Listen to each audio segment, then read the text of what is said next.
तो दोस्तों स्वागत है आपका हमारे चैनल WWE डेली में। अब पिछले कुछ टाइम से हम लगातार देख रहे थे कि आखिर कैसे Cody Rhodes Roman Reigns the rock के रिगार्डिंग मैच की जो सिचुएशन है काफी ज्यादा बदल रही थी। रॉयल रंबल से पहले मैंने आपसे कहा था कि मुझे लग रहा है Cody Rhodes versus Roman Reigns का मैच नहीं होगा, रोमन वर्सेस रॉक का होगा।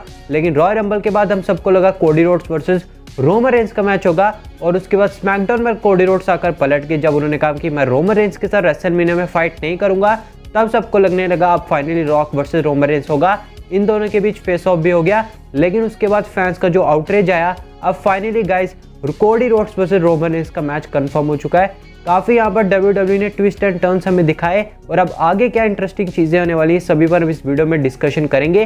तो वीडियो काफी इंटरेस्टिंग होगी, वीडियो को फटाफट आप लाइक कर दो। तो आज था WWE का प्रेस कॉन्फ्रेंस इवेंट रेसलमेनिया के लिए, जहां पर सबको लग रहा था कि रोमन रेंस रॉक का मैच ऑफिशियली कंफर्म होगा, लेकिन यहाँ पर WWE ने कहानी में ट्विस्ट कर दिया क्योंकि यहाँ पर द रॉक का हमें हील टर्न देखने को मिल गया और उन्होंने रोमन रेंस को ज्वाइन कर लिया। अब अगर आप देर रात तक जागे थे, आपने अगर पैट मैकफी के साथ जो रॉक का पॉडकास्ट इवेंट था वो अगर देखा है, तो वहां पर द रॉक ने कोडी रोड्स के फैंस को जो कि उन्हें सपोर्ट कर रहे थे उन सबको क्राई बेबीज कह दिया और उसके बाद से ये हिंट मिल गई थी कि द रॉक हील टर्न करने वाले हैं और WWE अपने प्लान्स में काफी बड़ा चेंज करने वाली है। क्योंकि यहाँ पर जितना WWE को बैकलैश मिल रहा था, द रॉक को बैकलैश मिल रहा था, WWE ने यही सोचा कि सारी चीजों को एक स्टोरी लाइन में कन्वर्ट कर दिया जाए और सही डिसीजन यही होगा कि द रॉक को हील टर्न करवा दिया जाए, जिससे यहाँ पर हम और भी अच्छी स्टोरी लाइन बना सकते हैं। अभी अगर WWE the rock versus Roman Reigns के साथ ही जाती तो यहाँ पर WWE इस मैच को काफी बेकार कर दी थी, क्योंकि स्टोरी लाइन डेवलप करने का भी WWE के पास ज्यादा टाइम नहीं था। लेकिन मेरे हिसाब से WWE का सही डिसीजन है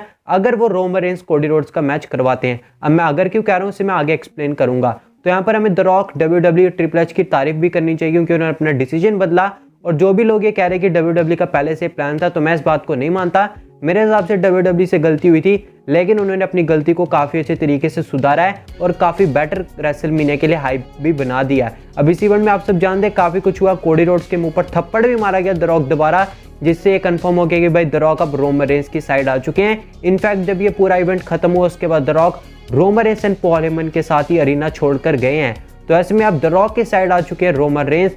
और यहाँ पर इस पूरे इवेंट को अगर आपने देखा होगा तो आपको नजर आ रहा होगा कि भाई द रॉक कितने ज्यादा बड़े लग रहे हैं और रोमन रेंस द रॉक के सामने एकदम बच्चे से लग रहे थे। अक्सर हम ऐसा देखते हैं कि रोमन रेंस के सामने सोलो सिक्वा, जिमी एंड जे उसो ज्यादा कुछ बोल नहीं पाते, वैसे हमें यहाँ पर भी देखने को मिल रहा था। ऐसा लग रहा था कि रेसलमेनिया में Cody Rhodes versus the rock का मैच होने जा रहा है। यहाँ पर सेथ रॉलिंस भी थे जिनकी एक बार फिर से बुरी तरीके से रोमन रेंस ने बजा दी और मुझे समझ नहीं आ रहा भाई सेथ रॉलिंस की वर्ल्ड हेवीवेट चैंपियनशिप की और कितनी बेइज्जती WWE करेगी, क्योंकि यहाँ पर सबको पता वो सेकेंडरी टाइटल है और सेथ रॉलिंस को भी बार बार बताया जाता है कि भाई तुम सेकेंडरी टाइटल हो, जिसका रोमन रेंस के साथ पीछा छूट जाएगा उसे हम सेथ रॉलिंस को दे देंगे, जैसा यहाँ पर सेथ रॉलिंस के बारे में रोमन रेंस लगातार कहते आ रहे हैं। अब बात कर लेते हैं कि भाई क्या still Roman Reigns and Cody Rhodes का मैच हमें रेसलमेनिया में देखने को मिलेगा। तो ऐसे में देख लो भाई, अभी द रॉक को ये बारे में WWE ने यह भी कंफर्म कर दिया अपनी स्टोरी लाइन में कि the Rock WWE TKO member आ चुके हैं, यानी कि बोर्ड के मेंबर हैं। तो यहाँ पर उनके पास अथॉरिटी पावर भी आ चुकी है और जिस तरीके से ट्रिपल एच के सामने द रॉक यहाँ पर गालियां दे रहे थे, तो उससे नजर आ गया था कि भाई द रॉक के पास पावर है और वो कुछ भी कर सकते हैं अपनी फैमिली को प्रोटेक्ट करने के लिए। अब कोडी रोड्स ने द रॉक की फैमिली को डिसरिस्पेक्ट किया है, तो ऐसा माना जा रहा है आगे चलकर अथॉरिटी एंगल भी WWE स्टोरी लाइन में डाल सकती है। जैसे हमें रेसलमेनिया 30 के टाइम देखने को मिला था कि Stephanie McMahon and triple H ने डैनियल ब्रायन के रास्ते में काफी ज्यादा मुश्किलें खड़ी की थी, जिससे डैनियल ब्रायन का कैरेक्टर और भी ओवर हो गया। वैसे WWE कोडी रोड्स के अगेंस्ट भी करेगी, यहाँ पर द रॉक वो सुपरस्टार होंगे जो कि यहाँ पर कोडी रोड्स के लिए परेशानियां खड़ी करेंगे। ऐसे में रूमर्स भी आ रहे हैं कि हमें the rock and Roman Reigns versus Cody Rhodes and Seth Rollins का मैच में भी एलिमिनेशन चैम्बर में देखने को मिल सकता है। हालांकि इसके बारे में कोई भी बड़े सोर्स की तरफ से अपडेट नहीं आई है, लेकिन जिस तरीके से मामले में सेथ रॉलिंस भी कूदे थे, देखकर ऐसा लग रहा है कि WWE एक टैग टीम मैच भी सेटअप कर सकती है। अब बात कर लेते हैं कि भाई the rock and Roman Reigns का क्या होगा। काफी लोगों को लग रहा था कि रेसलमेनिया में ये मैच होगा, लेकिन स्टिल देखो अभी भी कुछ भी हो सकता है, क्योंकि WWE काफी यहाँ पर ट्विस्ट एंड टर्न्स दिखा रही है और देखकर ऐसा लग रहा है अभी और भी हमें ट्विस्ट देखने को मिलेंगे। लेकिन मेरे हिसाब से रेसलमेनिया 40 में Roman Reigns versus Cody Rhodes का मैच होना चाहिए। अब the rock versus Roman Reigns की मैच की बात करें तो मुझे लगता है नेक्स्ट ईयर रेसलमेनिया 41 में ये मैच हो सकता है, क्योंकि इससे पहले जो WWE में मेरे हिसाब से सबसे बड़ा मैच था वो था John Cena versus the rock, और उस मैच को बिल्ड करने के लिए भी WWE ने 1 साल का टाइम लिया था। काफी अच्छे में प्रोमो बैटल्स देखने को मिले थे। वैसा कुछ WWE यहाँ पर भी कर सकती है। यहाँ पर हमें देखने को मिल सकता है कि रेसलमेनिया 40 में द रॉक स्क्रू कर दे रोमन रेंस को और इस तरीके से रोमन रेंस अपना टाइटल कोडी रोड्स के हाथों हार जाएं।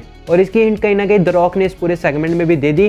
सेगमेंट में हमें ये भी देखने को मिला था कि आखिर कैसे WWE ने ब्लड लाइन की पूरी जो फैमिली है यानी अनोया फैमिली, उनका पूरा में चार्ट दिखाया था, फैमिली ट्री दिखाया था कि कैसे ये काफी बड़ी रॉयल फैमिली है WWE में। और यहाँ पर हमें देखने को मिला था द रॉक के नाम के साथ लिखा हुआ था हाई चीफ, यानी कि वो ट्राइबल चीफ रोमन रेंस से भी बड़ा अपने आप को बता रहे हैं। और आप सबको पता है रोमन रेंस ब्लड लाइन के ट्राइबल चीफ है, नंबर 1 चीफ वो अपने आप को मानते हैं। लेकिन द रॉक को ये बात पसंद नहीं आएगी और इसी तरीके से WWE इनके बीच मैच को सेटअप करेगी कि आखिर कौन है tribal chief of blood line.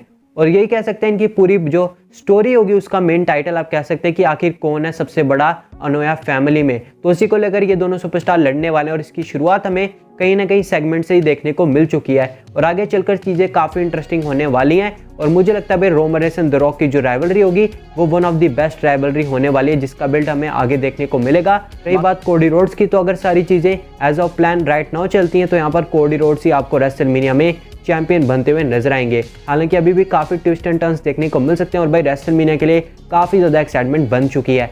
Comment section में अपने थॉट जरूर बताइए। और अगर आप कोडी रोड्स को सपोर्ट कर रहे थे तो भाई आपके लिए तो यहाँ पर लॉटरी लग चुकी है। और वीडियो को फटाफट लाइक कर दो और मैं मिलता हूँ आपसे हमारी अब अगली वीडियो में।